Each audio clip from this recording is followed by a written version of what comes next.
Consider a parallel plate of area A and separation D between the plates. If E is the electric field and epsilon naught is the permittivity of free space between the plates, then the potential energy stored in the capacitor. हमारे पास एक parallel plate capacitor है जिसके बीच का distance हमें दे रखा है, area दे रखा है और इलेक्ट्रिक फील्ड गिवन है. बेटा अगर कहीं पर भी आपको इलेक्ट्रिक फील्ड का आइडिया है तो हम एनर्जी डेंसिटी लिख सकते हैं. ये क्या है? Energy density. Energy density in electric field होता है half epsilon not E square. और अगर हमें टोटल एनर्जी चाहिए तो टोटल एनर्जी क्या होगा? Energy density into volume. Volume हो जाएगा जितनी लेंथ में वो फैला हुआ है, इलेक्ट्रिक फील्ड डिस्ट्रीब्यूटेड है, ए इंटू डी. तो हमारे पास फॉर्मूला बनेगा half epsilon not E square A into D. आप चाहो तो इसको बेसिक फॉर्मूले से भी मॉडिफाई कर सकते हो, वहां से भी ये मॉडिफिकेशन हो जाएगा. Next, in this question, what is the relative decrease in focal length of a lens for increase in optical power by 0.1D from 2.5D? Okay. Initial power जो है हमारे पास अकॉर्डिंग टू क्वेश्चन वो है 2.5 dioptre और हमने उसमें 0.1 increase करा है तो फाइनल पावर हो जाएगा हमारे पास 2.6 dioptre according to question. Okay, ये हमारे पास बेसिक क्वेश्चन है. अब क्वेश्चन हमसे जानना चाह रहा है कि हमारे पास इसका इसमें फोकल लेंथ में कितना चेंज आएगा. परसेंटेज चेंज बोल सकते हैं, फ्रैक्शन चेंज बोल सकते हैं. रिलेटिव से मतलब है यहाँ पे फ्रैक्शन चेंज की बात कर रहा होगा. तो हमें पता है power is inversely proportional to focal length. तो इनिशियल फोकल लेंथ होगा 1/2.5 dioptre and final focal length होगा, फाइनल फोकल लेंथ है हमारे पास 1/2.6 डायप्टर. ओके, तो जब आप इसको सिंप्लीफाई करेंगे तो हमें निकालना है चेंज. चेंज हो जाएगा F I minus F F divided by F I. Change upon original. Change कितना हो जाएगा? एफ आई यानी 1/2.5 माइनस 1/2.6 डिवाइडेड बाय 1/2.5. सिंप्लीफाई करेंगे तो ये हो जाएगा हमारे पास डेल एफ अपॉन एफ लिख रहे हैं इसको अपन. तो ये कितना हो जाएगा हमारे पास 1 माइनस 2.5 बाय 2.6. अलग अलग सेपरेटली डिवाइड करेंगे तो उसकी वजह से हमें ये टर्म मिल रही होगी. ठीक है, तो जब इसको अपन कैलकुलेट करेंगे तो पॉइंट हट जाएगा तो हमारे पास आ जाएगा 1 बाय, पॉइंट से पॉइंट कैंसिल हो जाएगा. सिंप्लीफाई करेंगे तो 1/26. जब इसको कैलकुलेट करेंगे तो अप्रॉक्सीमेटली कितना आ रहा होगा? 0.04. ठीक है, अप्रॉक्सीमेटली कितना आ रहा होगा? 0.04. ठीक है, इसको हम एक बार यहां से भी करते हैं. पावर 1/p होता है तो हम इसको लिख सकते हैं del F upon F equals to del P by P.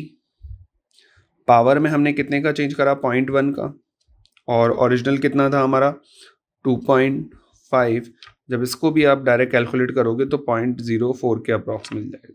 तो आप चाहो तो डायरेक्ट भी कर सकते हो और वैसे भी सॉल्व कर सकते हैं फ्रैक्शन के मेथड से भी. ठीक है,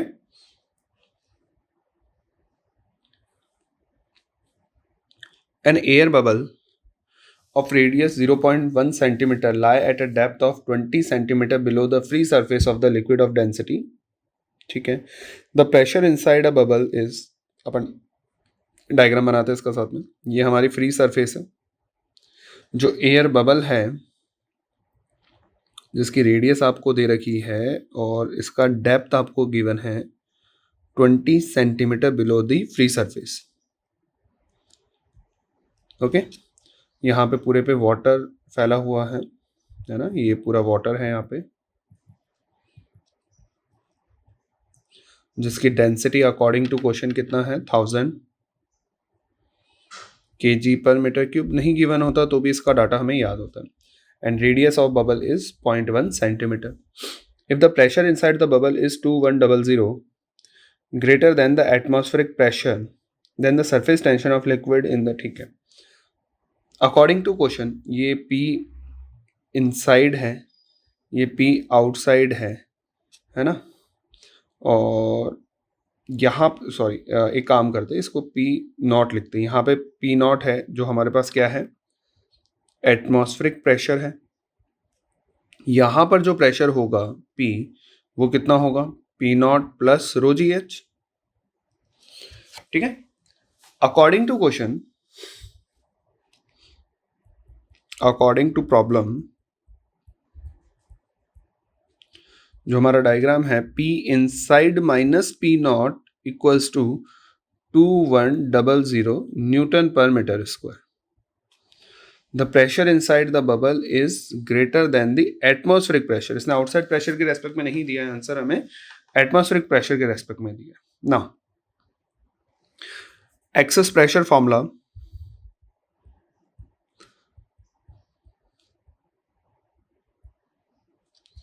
एक्सेस प्रेशर फॉर्मूला क्या होगा हमारे पास, यहाँ पे एक ही सरफेस से जो लिक्विड एयर कांटेक्ट बना रहा है, तो हमें पता है P inside minus P equals to होगा 2T अपॉन R। P की वैल्यू पुट करते हैं अपन, तो P inside minus P naught minus rho g h equals to 2T upon R। ठीक है सर, ये कहाँ से लिखा, ये रहा डाटा हमारे पास। P inside minus P outside कितना हो जाएगा, P naught plus rho g h की टर्म में अपन इसको पुट कर देंगे। नेक्स्ट, अब P i minus P naught according to question है 2100,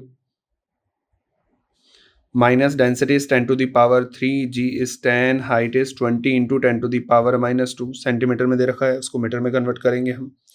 ठीक है। एंड 2T रेडियस जो हमें गिवन है वो है 0.1 सेंटीमीटर, सेंटीमीटर को मीटर में कन्वर्ट करेंगे तो 0.1 into 10 to the power minus 2। यहाँ से हम सरफेस टेंशन की कैलकुलेशन कर सकते हैं, -2 से इसको सिंप्लीफाई करा तो ये कितना हो जाएगा, 2000, 2100 माइनस 2000 यानी 100 हमारे पास यहाँ पे टर्म्स रह रहा है। तो 100 equals to 2T 0.1 into 10 to the power minus 2। तो यहाँ से T की जो टर्म आ रहा है वो 100 into 0.1 into 10 to the power minus 2/2, ये कैंसिल होगा यहाँ से भी, और T की जो वैल्यू आ जाएगी वो हमारे पास आ जाएगा 0.05 न्यूटन पर मीटर, है ना, क्योंकि हमने ऐसा सिस्टम में कैलकुलेट करा है सब कुछ, तो ऐसा यूनिट बोल रहा है, तो 0.05 हमारा आंसर। इन दिस क्वेश्चन हमारे पास एक एक्सप्रेशन गिवन है y की, where all digits are significant, then report the value of y should be right. Okay, देखो पहली बात तो यहाँ पे मल्टीप्लिकेशन और डिवीजन की बात है। मल्टीप्लिकेशन और डिवीजन के अंदर जो आंसर दिया जाता है वो लीस्ट सिग्निफिकेंट डिजिट्स के अंदर दिया जाता है। तो हमें पता है कि इसके अंदर सिग्निफिकेंट डिजिट कितनी है, 3, इसके अंदर 4, इसके अंदर 3, तो हमारे आंसर में सिग्निफिकेंट डिजिट्स 3 होनी चाहिए। तो फर्स्ट वाले में इसमें जो सिग्निफिकेंट डिजिट्स हैं वो है 5, पॉसिबल नहीं है। इसमें जो सिग्निफिकेंट डिजिट्स हैं वो 4 और 2 6, पॉसिबल नहीं है। इसमें भी ज़्यादा है, पॉसिबल नहीं है। इसमें हमारे पास 3 सिग्निफिकेंट डिजिट्स है, तो हमारा आंसर हो जाएगा 1330। ओके, राउंड ऑफ करके इन्होंने आंसर 1330 रखा होगा। तो ठीक है, वैसे भी अपन डायरेक्ट चेक कर रहे हैं कि भैया लीस्ट सिग्निफिकेंट डिजिट में आंसर देना है, तो हमारे पास आंसर हो जाएगा 1330।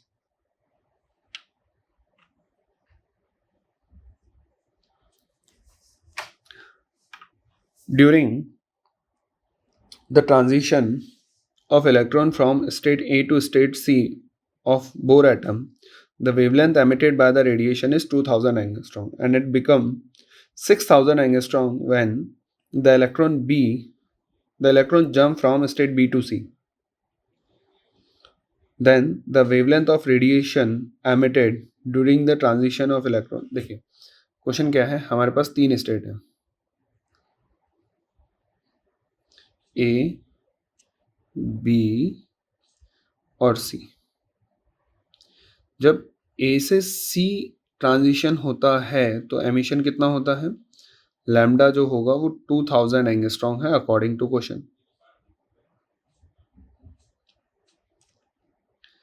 And when electron jump from B to C, B to C जब जंप कर रहा है तो एमिशन होगा 6000 एंगस्ट्रॉम। ठीक है। तो जंप बी टू सी में कितना होगा, तो हम क्या लिख सकते हैं, ई ए सी इक्वल होगा E A B plus E B C, ये हम टर्म लिख सकते हैं। ई ए सी को क्या लिख सकते हैं, एच सी बाय लैम्डा, तो ए सी का लैम्डा कितना है 6000, ई ए बी हमें निकालना है h c by lambda A B plus h c by lambda B C, B C का जो लैम्डा है 6000 है, एक मिनट है, ए सी का जो लैम्डा है वो 2000, ठीक है। एच सी टर्म कैंसिल हो जाएगी सब तरफ से, तो then lambda A B equals to 1/2000 माइनस 1/6000। इसका अगर हम एलसीएम लेंगे तो हमारे पास कितना आ रहा होगा 6000, तो ये हो जाएगा हमारे पास 3 - 1, तो लैम्डा ए बी जो हमें मिलेगा वो होगा 3000 angstrom. So final answer is 3000 angstrom.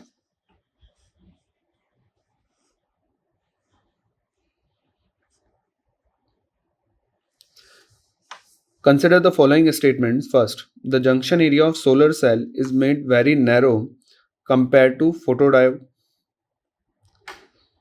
Solar cell are not connected with any external bias. चलिए चेक करते हैं वन बाय वन। हमें ये बताना है कि कौन से स्टेटमेंट सही है और कौन से गलत है। पहला है, the junction area of solar cell is very narrow as compare to solar cell photodiode. देखो सोलर सेल के अंदर जो एन साइड होता है वो बहुत पतला बनाया जाता है, जंक्शन की बात नहीं करिए,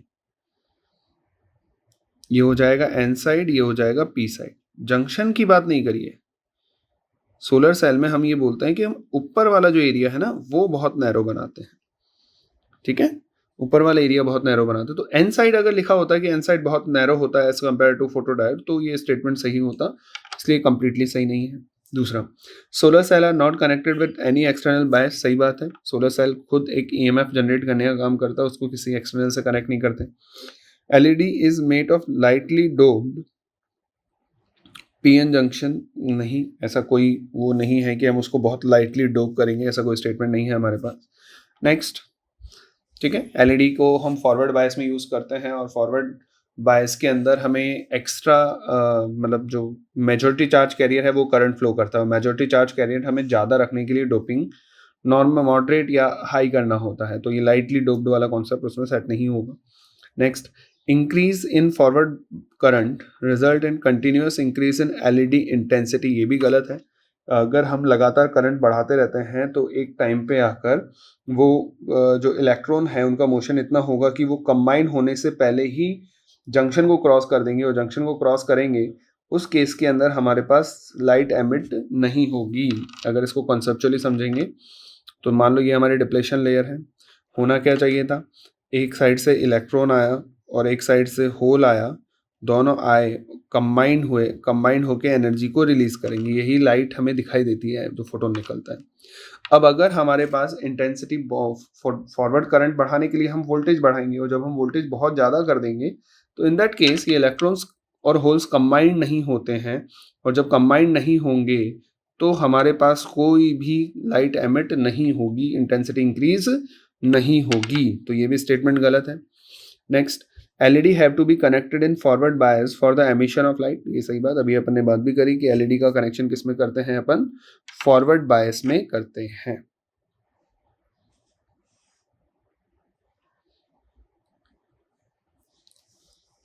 The amount of work done to break a big water drop of radius r into 27 small drops equal radius is 10 joule. The work done required to break the same drops into 64 small drops is equal to radius will be, ठीक है। Work done होता है final energy minus initial energy, है ना, कि change in energy कितना हुआ, और बड़ी ड्रॉप को छोटी ड्रॉप्स में डिवाइड करेंगे तो एनर्जी बढ़ेगा। एनर्जी का फॉर्मूला कौन सा होगा, surface tension into area. For case 1 first case के अंदर हमारे पास हमें पता है 4/3 pi r cube equal to होगा 27 इंटू 4/3 पाई आर क्यूब। ठीक है, ये हमारे पास बनेगा 4/3 पाई से 4/3 पाई कैंसिल हो जाएगा। जो आर की वैल्यू है, स्मॉल आर की वैल्यू है, वो होगा capital R by cube root निकालेंगे तो कितना होगा 3। ठीक है, तो अब फर्स्ट केस के लिए अपन लिखते हैं। फर्स्ट केस में जो वर्क डन है अकॉर्डिंग टू क्वेश्चन 10 जूल है। 10 जूल कितना होगा फाइनल एनर्जी? फाइनल होगा 27 ड्रॉप्स। एक ड्रॉप हो गया 4 पाई आर स्क्वायर, है ना, 4 pi r square into t minus 4 pi r square into t. R की जगह हम वैल्यू पुट कर देते हैं, तो 10 equals to 27 into 4 pi into r square by 9 into t minus 4 pi r square into t. यहाँ से कॉमन आ जाएगा, ये कैंसिल होगा कितने टाइम? 3 टाइम, तो ये हो जाएगा 12 माइनस 4। 10 इक्वल्स टू हमारे पास टर्म यहाँ आ जाएगी 10 equals to 12 pi r square into t minus 4 pi r square into t. Common लेंगे तो 8 pi r square into t equals to 10। ये हमारे पास एक इक्वेशन होगी। ठीक है, नाउ केस 2। सेकेंड स्टेटमेंट क्या कह रहा है? केस 2 क्या कह रहा है? हमारे पास वर्क डन वही, इस बार हम 64 ड्रॉप्स में डिवाइड कर रहे हैं, तो 4/3 pi r cube equals to 64 drops 4/3 new radius r cube. तो इसको जब सिंप्लीफाई करेंगे तो इस बार आर इक्वल्स टू आएगा r/4, है ना। 4 का क्यूब रूट निकालेंगे तो कितना होगा 64, मतलब क्यूब करेंगे तो कितना होगा 64 होगा। 64 का क्यूब रूट 4 हो जाएगा। तो this time work done equals to n है 64 into 4 pi r square into t minus 4 pi r square into t. 64 4 pi r square कितना हो जाएगा हमारे पास? R square by 16 into t minus 4 pi r square t. 16 से जब इसको cancel करेंगे तो ये कितने टाइम जा रहा होगा? 4 टाइम, तो 4 4 16 पाई आर स्क्वायर टी, तो work done equals to 16 pi r square t minus 4 pi r square t, so work done equals to 12 pi r square t. Okay, equation number second divided by 1 w by 10 equals to 12 pi r square t divided by 8 pi r square by t। ये simplify होकर cancel हुआ, ये आया 2 3, ये जाएगा कितने time 5। Then work done equals to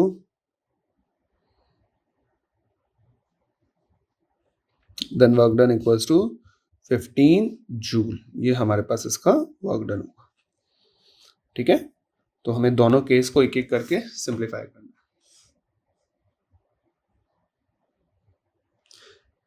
An object of mass m projected from origin in vertical xy plane at an angle 45 degree to x-axis with initial velocity v0. The magnitude and direction of angular momentum of object with respect to origin when it reach at the maximum height will be.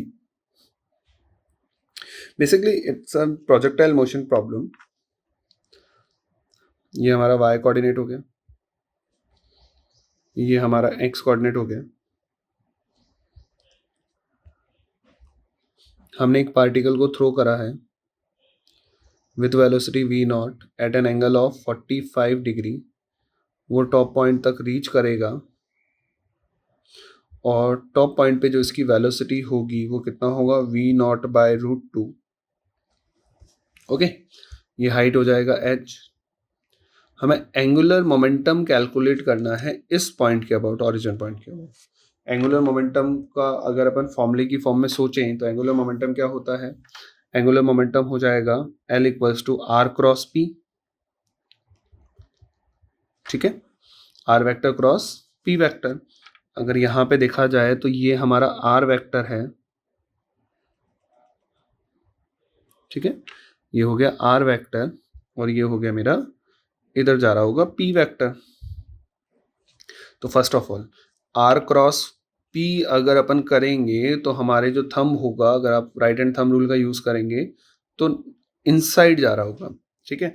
Inside कौन सा direction होती है हमारे पास, negative Z direction. तो पहली बात तो positive वाले दोनों ऑप्शन कैंसिल हो गए, नेगेटिव जेड डायरेक्शन के साथ आएगा। अब इसका मैग्नीट्यूड कैलकुलेट करते हैं, ठीक है।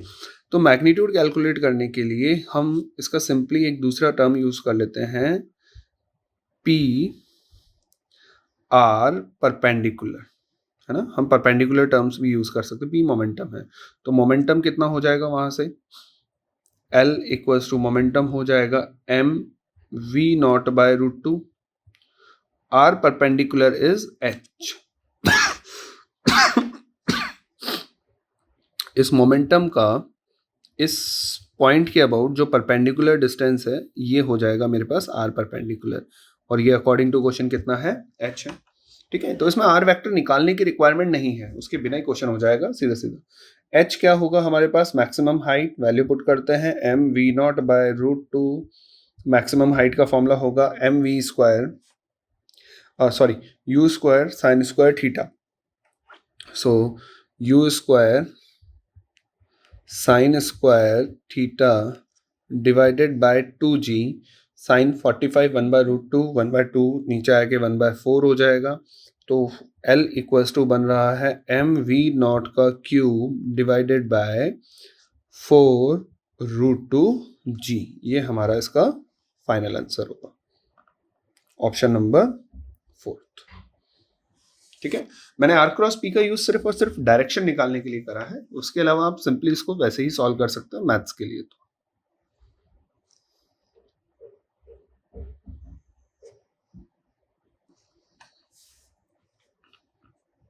Next, the young double slit interference experiment is performed using the light consisting of 4800 angstrom nanometer में ले तो 480 nanometer and 600 nanometer wavelength to form interference pattern. The least number of bright fringe of 4800 required. The first okay basically ये question है कि जो हमारे पास दोनों wavelength है, ये वेवलेंथ का मैक्सिमा कहाँ कॉन्साइड करेगा, है ना, मैक्सिमा कहाँ कॉन्साइड करेगा। तो बेसिकली ये क्वेश्चन कुछ ऐसा हो गया, मान लेते हैं हमारे पास यहाँ पर ये कॉन्साइड करना है, ठीक है। तो दोनों ही वेवलेंथ के लिए x1 इक्वल्स टू होगा x2, फर्स्ट वेव के लिए और सेकेंड वेव के लिए। तो bright position of nth bright fringe का फॉर्मूला क्या होता है, n lambda capital d by small d। तो हम क्या लिखेंगे, n1 फर्स्ट वाले का लैम्डा है 480, है ना, capital d by small d equals to n2 into 600 into capital d by small d। Capital d by small d cancel हो जाएगा, n1 अपॉन n2 जो यहाँ से बन रहा है वो हो जाएगा 600 बाय 480, और अगर इसको अपन सिंप्लीफाई करेंगे तो 5/4 12 से डिवाइड करके, यानी n1 और n2 की जो वैल्यूज हैं वो क्या क्या हो सकती है, n1 की हो सकती है 5 तो n2 की होगी 4। नेक्स्ट कहाँ कॉन्साइड करेंगे, जब ये 10 होगा और ये 8 होगा, ये रेशियो इस फॉर्म में रहना चाहिए, 15 होगा और ये कितना होगा हमारे पास 12 होगा, आगे चलता जाएगा, ये रेशियो मेंटेन रहना चाहिए 5/4 का। अब उसने पूछा है लीस्ट नंबर, तो लीस्ट नंबर जो होगा हमारे पास n1 का, n1 मीन्स 4800 का, the least number of bright fringe of 480 की जो लीस्ट नंबर आ रहा है वो कितना आ रहा है 5। तो फिफ्थ ब्राइट फ्रिंज जो है 480 की वो कॉन्साइड करेगी किसके साथ, 600 की फोर्थ ब्राइट फ्रिंज के साथ में, ठीक है।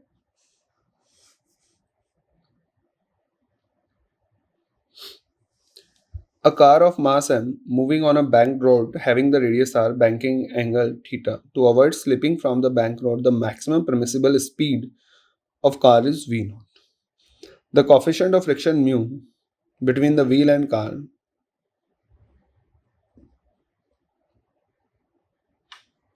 ठीक है। हमारे पास एक बैंक रोड है और उसके ऊपर कार चल रही है और हमें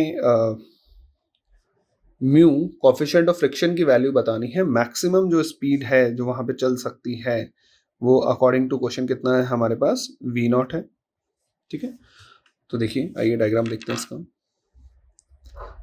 ये हमारे पास बैंक रोड है,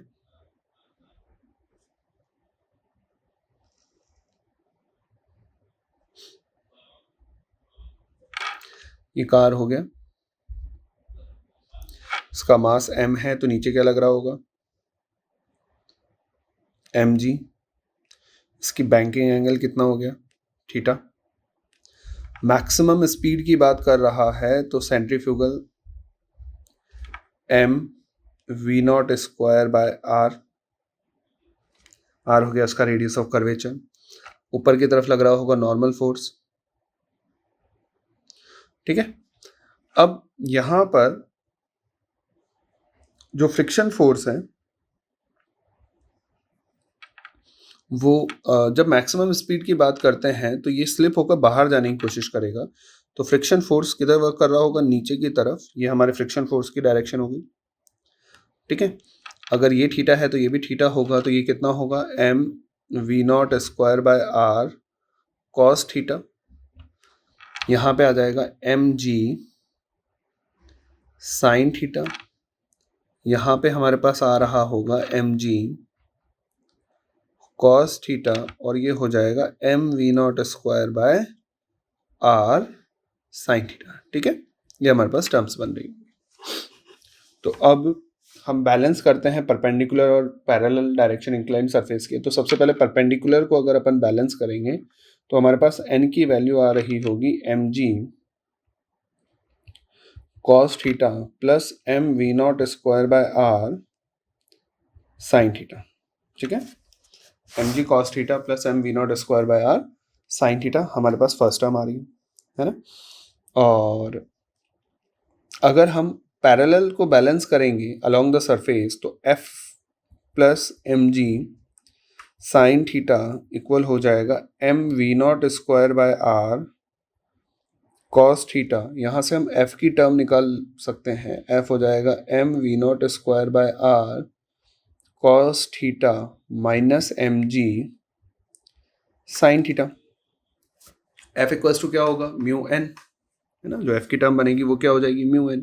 तो हम वैल्यू पुट करते हैं म्यू n की टर्म्स यूज करते हैं, n g cos theta plus m v0 square by r sine theta equals to m v0 square by r cos theta minus m g sine theta. m की terms पूरे में से cancel हो जाएगा अभी हमारे पास, है ना, और कोई टर्म अगर हमें दिख रही हो, m ही है एक टर्म जो पूरे में से कैंसिल हो रहा होगा, रिमेनिंग टर्म को अपन लिखते और r का भी एलसीएम ले लेते हैं ना, तो हमारे पास क्या हो जाएगा r g cos theta plus v0 square sine theta equals to v0 square cos theta minus r g sine theta. ये टर्म बन रही है हमारे पास।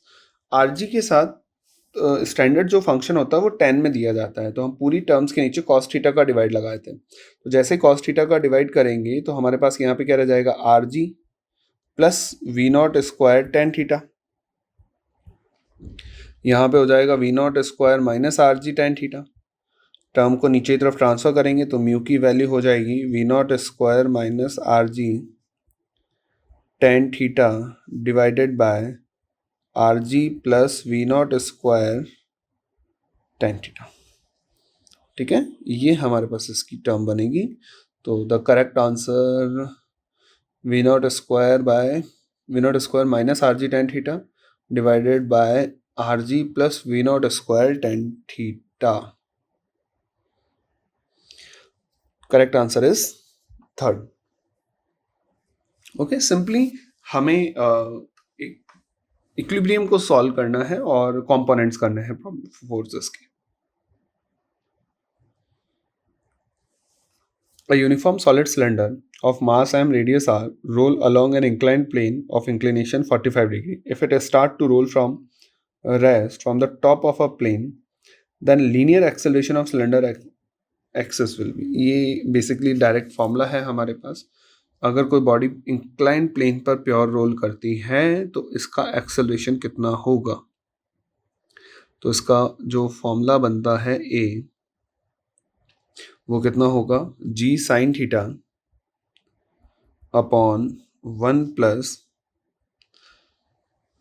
के स्क्वायर बाय आर स्क्वायर. ठीक है, ये बेसिक फॉर्मूला है, आपको याद होना चाहिए, और याद नहीं तो आप कंसेप्चुअल वीडियो से आप देख सकते हैं. ठीक है, तो a इक्वल्स टू कितना हो जाएगा, g sine theta 1, according to question theta is 45 degree. हमारा थीटा है वो कितना हो गया, 45 degree. 1 plus, it's a solid cylinder. Solid cylinder का मोमेंट ऑफ इनर्शिया कितना होता है, एम आर स्क्वायर बाय 2. इसको अगर कैलकुलेट करेंगे एम के स्क्वायर से तो के की वैल्यू आएगी आर बाय रूट 2. ओके, सो के स्क्वायर बाय आर स्क्वायर हो जाएगा 1 बाय 2. सिंप्लीफाई करेंगे 3 बाय 2, 2 साइन 45 1 बाय रूट 2 बनेगा हमारे पास. तो ए वैल्यू आ रहा है होगा 2g अपॉन 3 रूट 2. और सिंप्लीफाई करते हैं इसको, तो रूट 2 से मल्टीप्लाई रूट 2 से डिवाइड करेंगे तो ये a इक्वल्स टू आ जाएगा root 2g divided by 3. So the final answer is 3rd.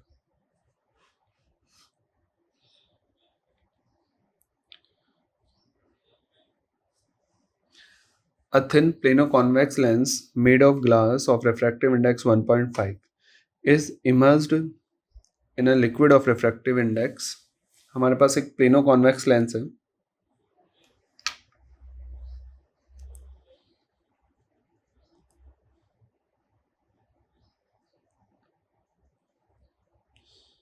ये हमारे पास एक लेंस है, ठीक है, और इसका जो खुद का रिफ्रैक्टिव इंडेक्स है वो है 1.5, और जो लिक्विड है बाहर का उसका रिफ्रैक्टिव इंडेक्स है 1.2. And the plane of the silver इसको, इसकी प्लेन सरफेस को हमने सिल्वराइज कर दिया जिससे ये रिफ्लेक्शन का काम करेगा. The lens is immersed in liquid behave like a concave mirror of focal length 0.2. The radius of curvature of curved surface of the lenses. ठीक है, ये जो है ये एक किसकी तरह बिहेव कर रहा है, कॉन्केव मिरर की तरह बिहेव कर रहा होगा. तो इसको हम रिप्लेस कर सकते हैं कॉन्केव मिरर से, और उस कॉन्केव मिरर की जो फोकल लेंथ है वो हो जाएगा 0.2 मीटर. ठीक, ये क्वेश्चन ने हमें दे रखा है. इसकी रेडियस हम r कंसिडर कर लेते हैं, इसकी रेडियस तो हमारे पास इनफाइनाइट हो ही जाएगा.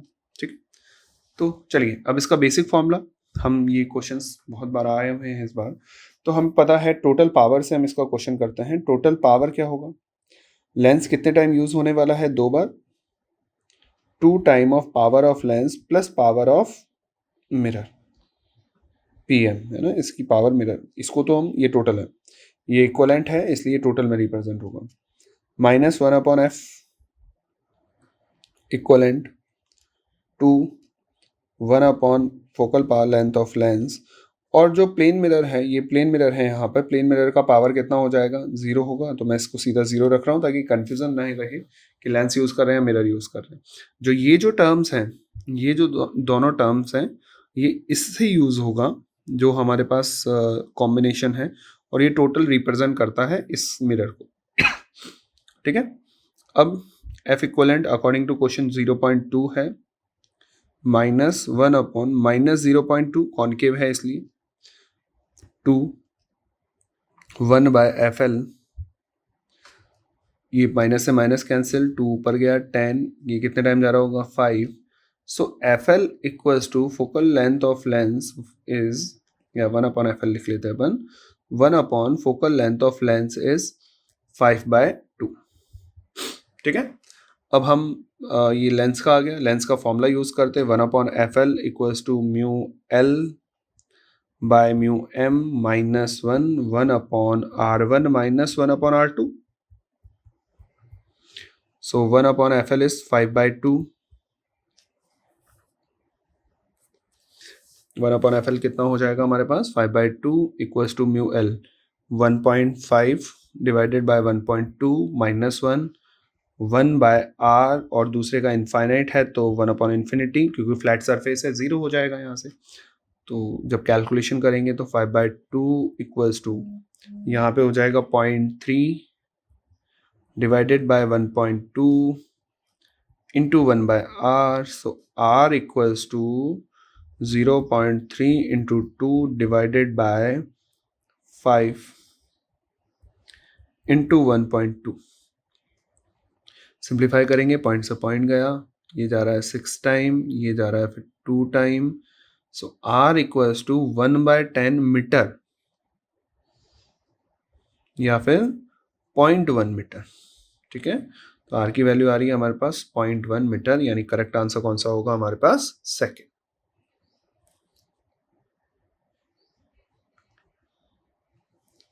A particle is executing simple harmonic motion with time period 2 seconds and amplitude 1 centimeter. If d and d is the total distance and displacement covered by the particle in 12.5 seconds, then d by d. Okay, एक particle है जिसका 2 second के अंदर वो motion start कर रहा है, amplitude उसका a है। तो सबसे पहले बात करते हैं नंबर ऑफ साइकिल कितने कंप्लीट हो जाएंगे। ये एक पार्टिकल है, ये इसकी मीन पोजीशन हो गई, ये +a और ये -a। ठीक है, एक साइकिल में जो डिस्टेंस कवर करेगा वो कितना होगा?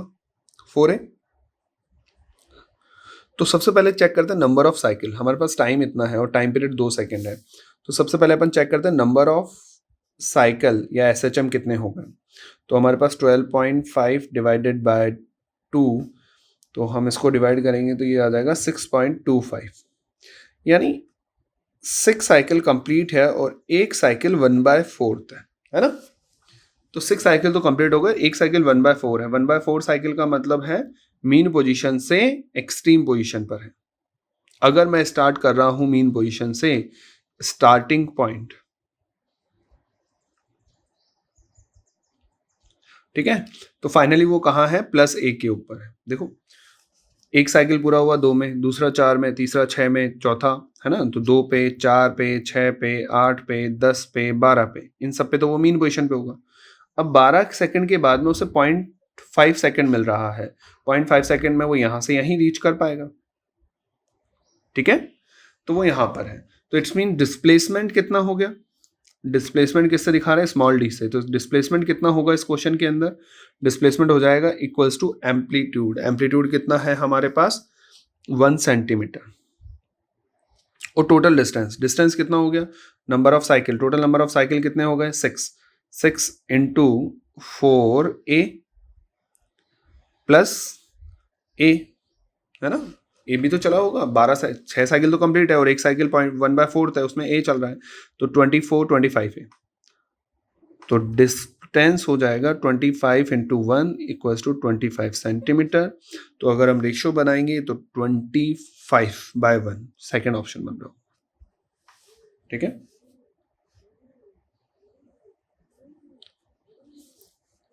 a satellite is launching into a circular orbit of radius r around the earth. A second satellite is launched into the orbit of radius 1.03 r.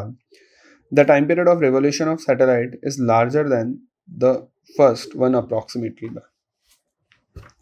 देखो, जो चेंज है वो बहुत कम है, एक का r है तो दूसरे का कितना है? 0.3 r है। टाइम पीरियड ऑफ रिवोल्यूशन की बात कर रहा है और हमें पता है bye Kepler's second law t square is directly proportional to r cube. अगर हम इसका फ्रैक्शन फॉर्म लिखते हैं delta t by t equals to 3 del r by r, तो हम डाटा रखते हैं 2 delta t by t equals to 3 del r कितना है हमारे पास? 0.03 r divided by r, r से r कैंसिल हो जाएगा हमारे पास, तो delta t by t equals to 3 into 3 by 100 into 2, so it's 4.5 by 100. Percentage में बदलने के लिए इसको 100 को हटा देंगे तो 4.5%. ठीक है, ये बहुत स्मॉल डाटा था, वरना अगर इसलिए अपन ने फ्रैक्शन से कर दिया, अगर स्मॉल डाटा नहीं होता तो हम इसको रेशियो बना के पूरा सॉल्व करते.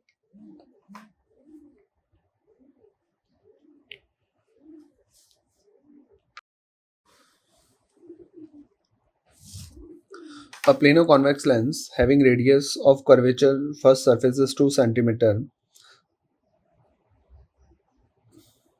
exhibit focal length of f1 in air. Another plano convex lens with the first surface of radius of curvature 3 centimeter has focal length f2 when it is immersed in a liquid of refractive index 1.2. If both lenses are made of the same glass, then the ratio of f1 by f2. देखो हमारे पास दो plano convex lens है. Plano convex lens means first surface की radius उन्होंने दे रखी है और second surface की रेडियस इनफाइनाइट हो जाएगी, है ना. सेकेंड सरफेस की रेडियस कितना होगा, इनफाइनाइट होगा. फर्स्ट सरफेस की रेडियस r है. केस फर्स्ट के अंदर r 2 सेंटीमीटर है, केस टू के अंदर 3 सेंटीमीटर है. ठीक है, f1 एयर के अंदर है और f2 किसी मीडियम लिक्विड के अंदर है. तो हम सीधे सीधा लेंस मेकर फॉर्मूला हमारा अप्लाई करते हैं. For first lens 1/f1 equals to mu 1.5 minus 1/r minus 1/infinity कितना होगा, 0. सिमिलरली 1/f2, तो यहाँ से हम 1/f1 कैलकुलेट करेंगे तो ये होगा 0.5/2. It means f1 equals to 4 centimetre. And similarly जब हम सेकेंड वाले लेंस के लिए सॉल्व करेंगे फॉर सेकेंड लेंस, ये हो गया फॉर फर्स्ट लेंस. नेक्स्ट हो जाएगा हमारे पास for second lens. Second lens में क्या हो जाएगा, 1/f2 equals to 1.5 divided by 1.2 minus 1, क्योंकि वो किसी मीडियम के अंदर है ना. When it is immersed in a liquid of refractive index 1.2, 1/r, r is 3, 1/3 minus 0, है ना. तो 1/f2 इक्वल्स टू हो जाएगा 0.3 डिवाइडेड बाय 1.2 इंटू 1/3. पॉइंट जाएगा तो यह दोनों से कैंसिल हो जाएगा, 3 से 3 कैंसिल, और f2 की जो वैल्यू होगी वो हमें गेन हो रही है 12 सेंटीमीटर.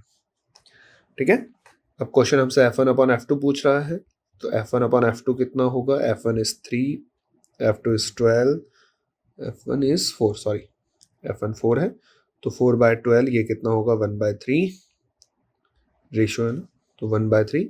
तो हमारे पास आंसर कौन सा आ जाएगा, second.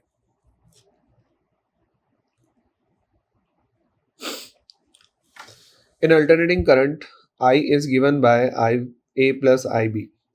The RMS value of will be. देखो यहाँ से हम इसको एक स्टैंडर्ड फॉर्म में कन्वर्ट कर सकते हैं. I equals to I naught sine omega t plus five के फॉर्म में. ठीक है, हम स्टैंडर्ड फॉर्म में इसको कन्वर्ट करने की कोशिश करते हैं. देखो इसमें हम फेजर डायग्राम का यूज कर सकते हैं. ये फर्स्ट वाला हो गया IA, ये सेकंड हो गया IB. दोनों के बीच का फेज डिफरेंस 90 है, तो इनका जो रिजल्टेंट होगा I नॉट कितना होगा, रूट ऑफ IA का स्क्वायर प्लस IB का स्क्वायर, और जो फाई है वो ये एंगल हो जाएगा, है ना, अगर आप कैलकुलेट करना चाहो तो. अब हमें पता है RMS वैल्यू क्या होती है साइनोसोडियल फंक्शन के अंदर, I not bye √2.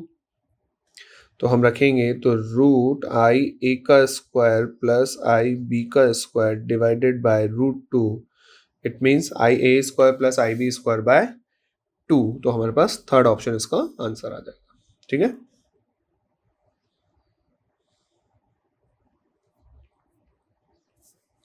an electron of mass m with an initial velocity v naught I cap enter in an electric field minus E naught k cap. If the initial de Broglie wavelength is lambda naught, the value after time t would be. Okay. जो electron है उसकी initial velocity कौन से direction के अंदर है हमारे पास, x direction के अंदर है, v not,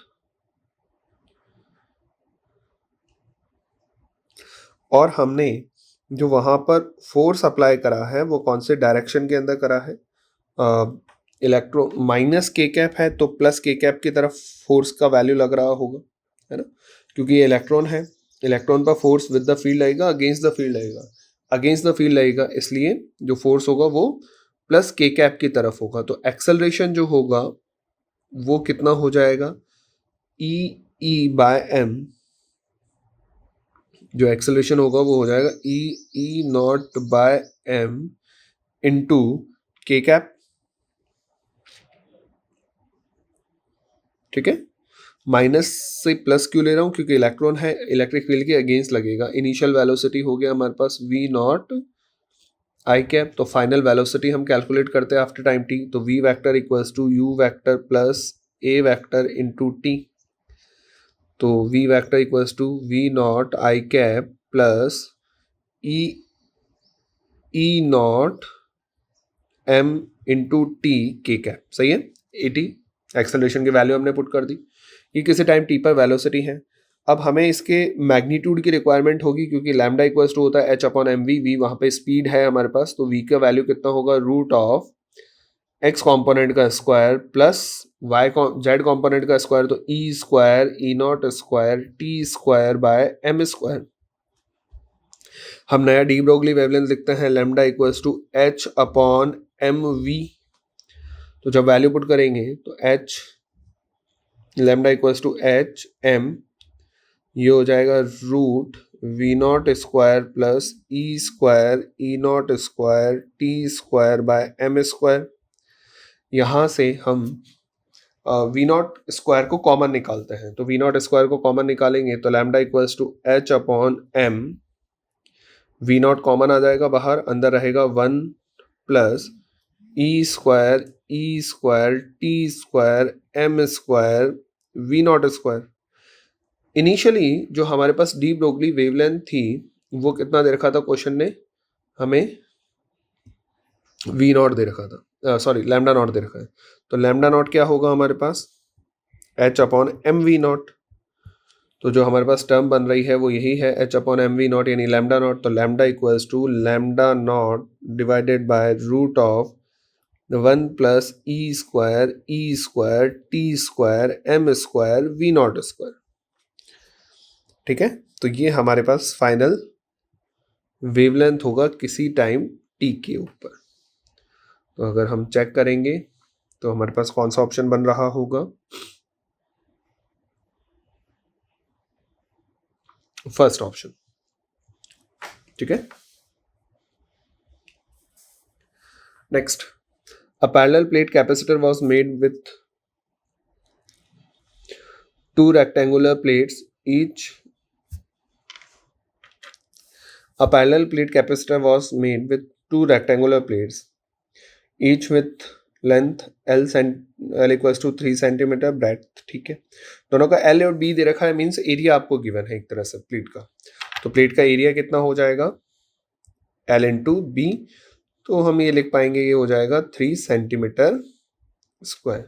the distance between the plate is 3 micrometre, out of which of the following are the ways to increase the capacitance by factor of 10, ठीक है।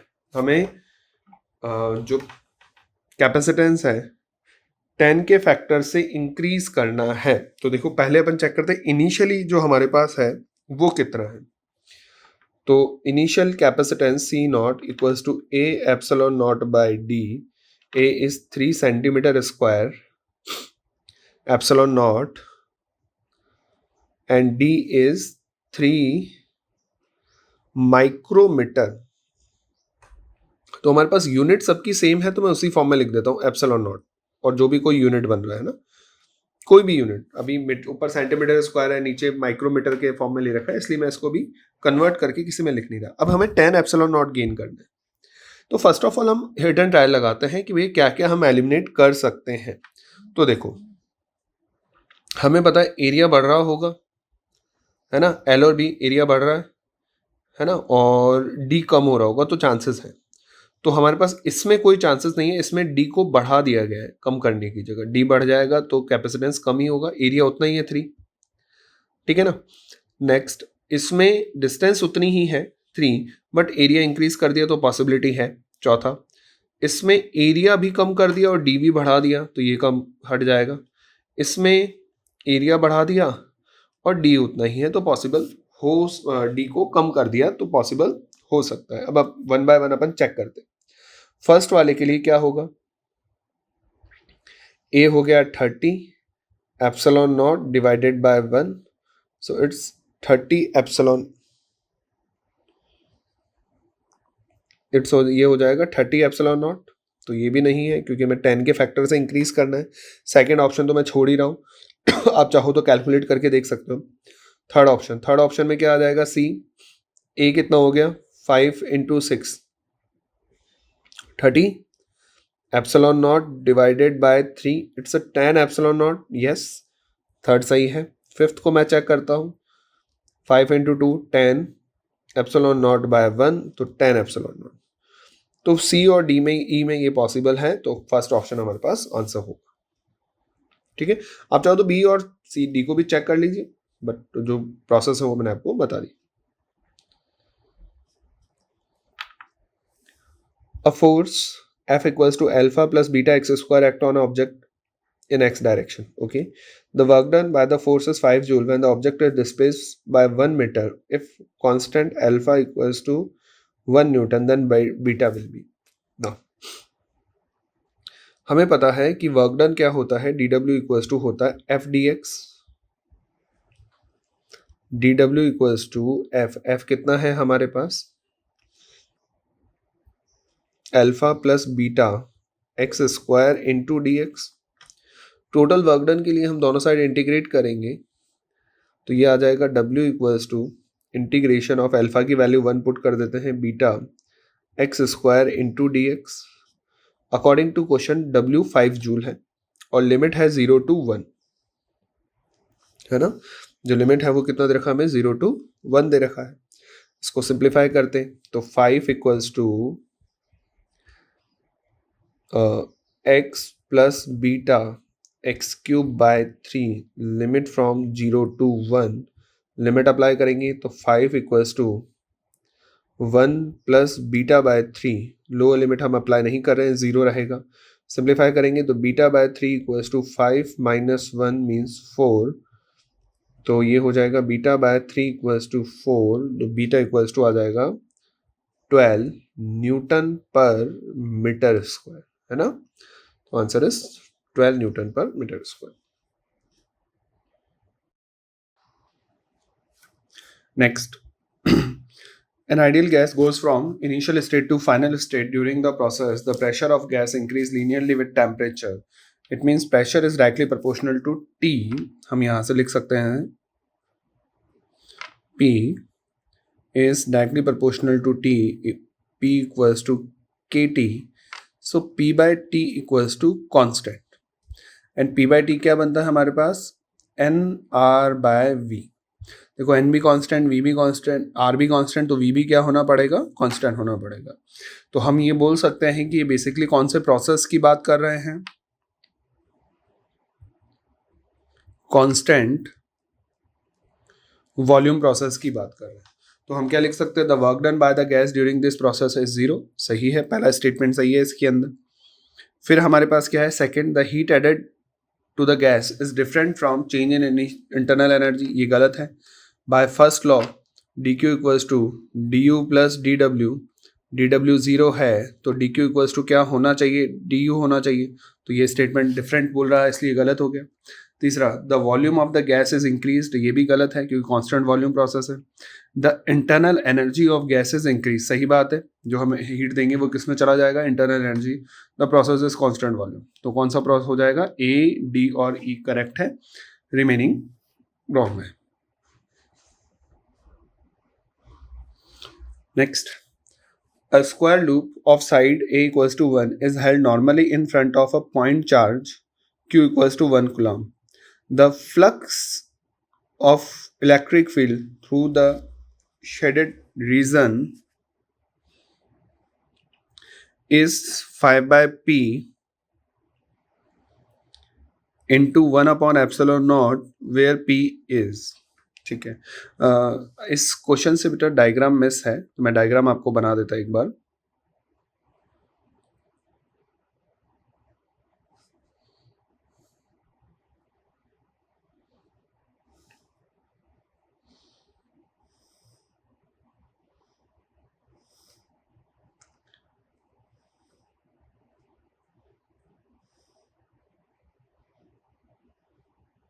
ठीक है, इस तरह का हमारे पास एक एरिया अवेलेबल है।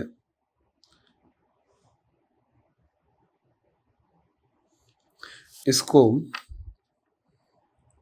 4 पार्ट में डिवाइड कर रखा है।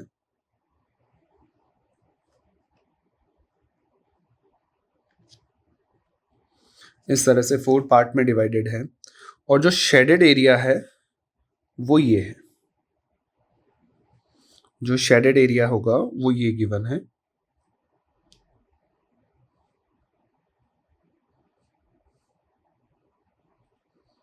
ये शेडेड एरिया है हमारे पास।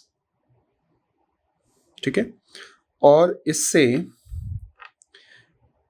कुछ डिस्टेंस के ऊपर एक चार्ज है जो कितना है हमारे पास, Q equals to 1 coulomb. And जो साइड है हमारे पास A, वो अकॉर्डिंग टू क्वेश्चन कितनी है हमारे पास, 1 मीटर। ठीक है, ये आपको गिवन है। अब हमें बताना है कि हमें जो गिवन सेक्शन है इससे कितना फ्लक्स पास हो रहा होगा, शेडेड एरिया से कितना फ्लक्स पास हो रहा होगा। चलिए आइए, सबसे पहले तो अपन ये देखते हैं कि अगर ये स्क्वायर है तो इस पूरे स्क्वायर प्लेट से कितना फ्लक्स पास हो रहा होगा, है ना। तो पॉइंट टू पॉइंट अपन इसको सॉल्व करते हैं। तो पहला, total flux through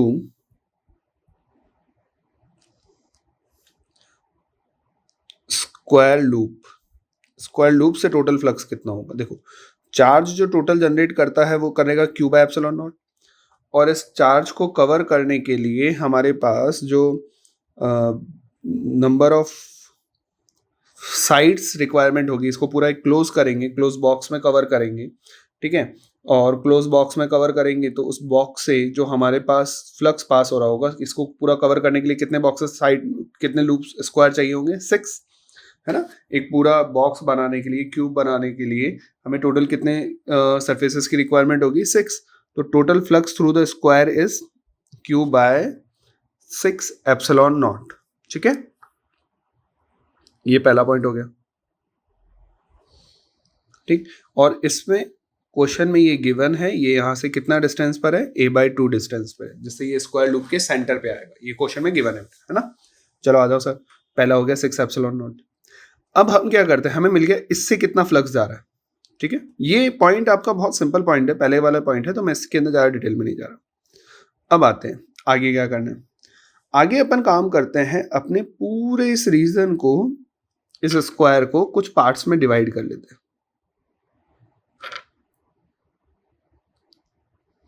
total parts कितने हो गए, 1 2 3 4 5 6 7 8, है ना। तो हम क्या करते, उसको 8 पार्ट में हमने डिवाइड कर लिया। अब किसी एक पार्ट से कितना फ्लक्स पास हो रहा होगा, तो हम क्या लिखते हैं, फ्लक्स थ्रू वन रीजन या जोन या वन पार्ट कर लेते हैं, है ना। फ्लक्स थ्रू वन पार्ट,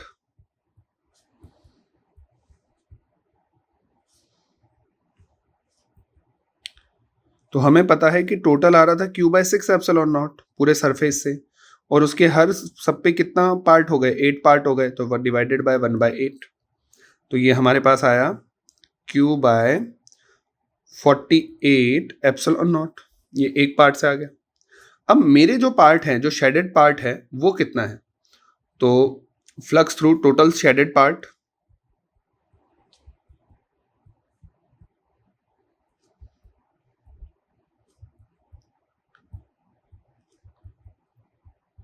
कितना हो जाएगा, एक शेडेड पार्ट से है क्यू बाय 48 एप्सिलॉन नॉट। मेरे पास कितने शेडेड पार्ट है, अगर आप देखेंगे तो 1 2 3 4 5, तो इंटू 5 है ना, तो मेरे पास आ गया 5 bye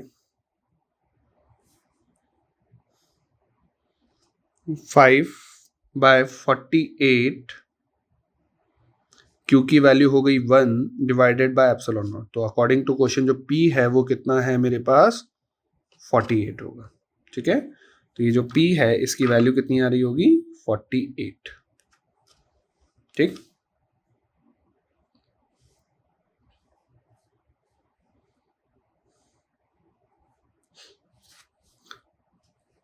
next, the least count of a screw gauge is 0.01, least count आपको गिवन है 0.01 millimetre. If pitch of the screw is increased by 75%, the number of division on the circular scale is reduced by 50%. The new least count will be, okay, देखो, what is least count? least count होता है pitch divided by number of circular division। ठीक है, number of division on circular scale, division on circular scale। Initially हमने consider करा कि pitch P है और नंबर ऑफ डिवीजन N है। ठीक है, ये हो गया case first. Case two, pitch को कितना परसेंट इंक्रीज करा, 75%, तो न्यू पिच कितनी हो जाएगी मेरे पास, 1.75 पी। 75% इंक्रीज कर देंगे ना, तो 1 का 75% कितना होगा, 0.75। अगर आप चाहो तो इसको 100 लेके भी करोगे तो भी आंसर आ जाएगा। ठीक है, and circular scale is reduced by 50%, जो नंबर ऑफ सर्कुलर स्केल थे उसको रिड्यूस कर दिया कितने से, हमारे पास 50%, तो हमारे पास ये कितना आ जाएगा, 0.5 n। पहले n था, n का 50% कितना होगा, हाफ कर दो, 0.5 n। According to question p by n हमारे पास कितना है, least count 1.75 divided by 0.5 into p by n। p by n को इक्वेशन फर्स्ट से हम यूज कर सकते हैं, तो 1.75 डिवाइडेड बाय 0.5 इंटू कितना हो जाएगा हमारे पास, 0.01 mm में। ठीक है, इसका डिवीजन करते हैं तो ये डिवीजन हमारे पास कितना टाइम जाएगा, चलो पूरे को ही कर लेते हैं, हमारे पास ये हो जाएगा 100, तो 1/100 और इंटू 100 इंटू 10 कैंसिल करा, तो ये 10 की पावर 175/5 इंटू 10⁻³ मिलीमीटर। ठीक है, -3 में आंसर देना है, इसको कैंसिल करेंगे तो ये कितना टाइम जा रहा होगा, 35 into 10⁻³ millimetre. So the correct answer is 35। तो यहाँ का जो करेक्ट आंसर होगा वो कितना होगा, 35। 10⁻³ उसमें ऑलरेडी ले रखा है।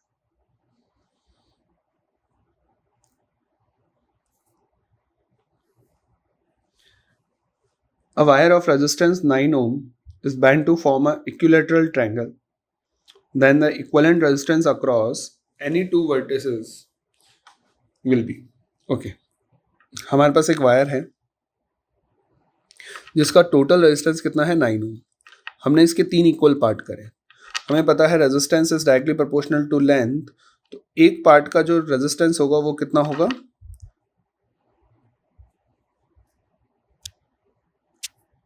एक पार्ट का जो रेजिस्टेंस होगा वो कितना होगा बेटा, 3 ओम।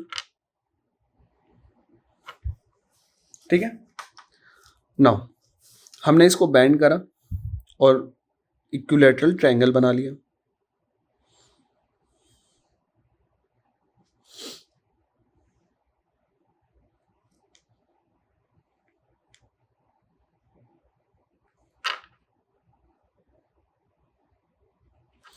Three ohm, 3 Om, 3 Om.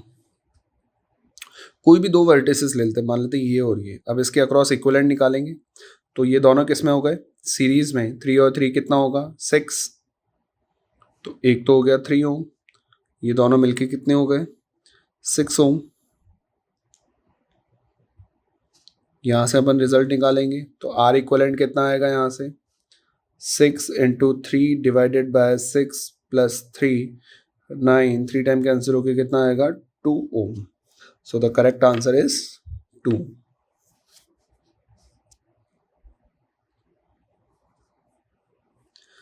A current of 5 ampere exists in a square loop of side 1 by root 2 meter. Then the magnitude of magnetic field B at the center of a square loop will be। ठीक है, हमारे पास एक square loop है जिसका side दे रखा है हमें 1 बाय रूट 2 मीटर।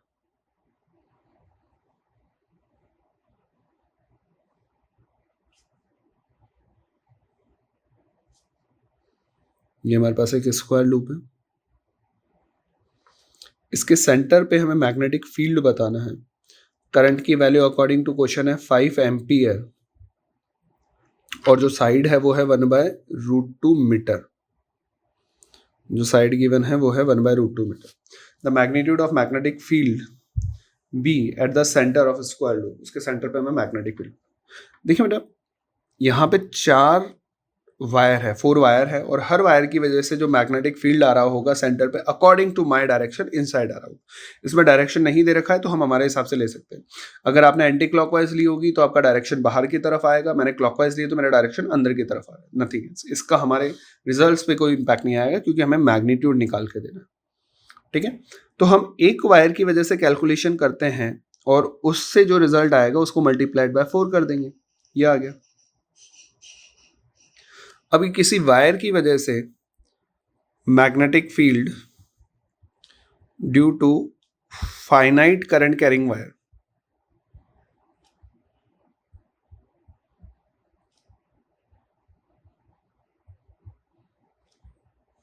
कितना हो जाएगा, फॉर्मूला होता है mu nought I upon 4 pi R sine theta 1 plus sine theta 2। Okay, sine theta 1 theta 2 कौन सा एंगल होंगे बेटा, ये जो एंगल हम पॉइंट से बना रहे हैं दिस इज थीटा 1 और ये हो जाएगा थीटा 2। तो ये स्क्वायर है, स्क्वायर के अंदर 40-45 डिग्री के ऊपर बनेगा तो थीटा 1 इक्वल्स टू होगा थीटा 2, कितना हो जाएगा 45 डिग्री। ये जो डिस्टेंस है ये कहलाती है R, perpendicular distance of point and wire.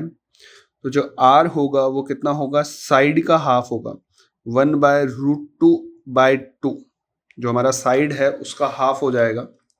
ठीक है, और बाकी टर्म आपको गिवन है, हम डाटा पुट करते हैं इसके अंदर। तो हमारे पास क्या फंक्शन बनेगा, म्यू नॉट की वैल्यू कितनी हो जाएगी, 4 pi into 10 to the power -7। ठीक है, म्यू नॉट की वैल्यू हो गई 4 pi into 10 to the power -7।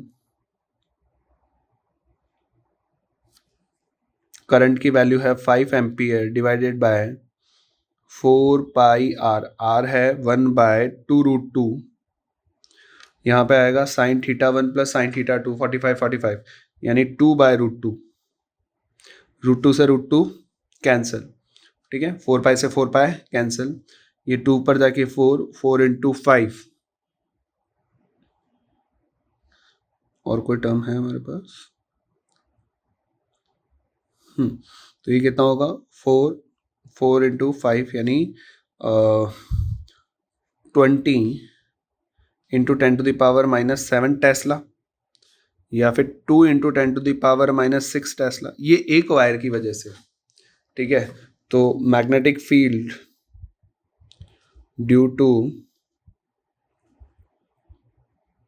Square loop क्या हो जाएगा, इसका 4 टाइम्स हो जाएगा तो टोटल मैग्नेटिक फील्ड होगा 4 into 2 into 10 to the power -6, it's 8 into 10 to the power -6 tesla. तो आंसर इज 8। तो हमारे पास जो आंसर बनेगा पी की वैल्यू वो कितनी आएगी, 8 आएगा।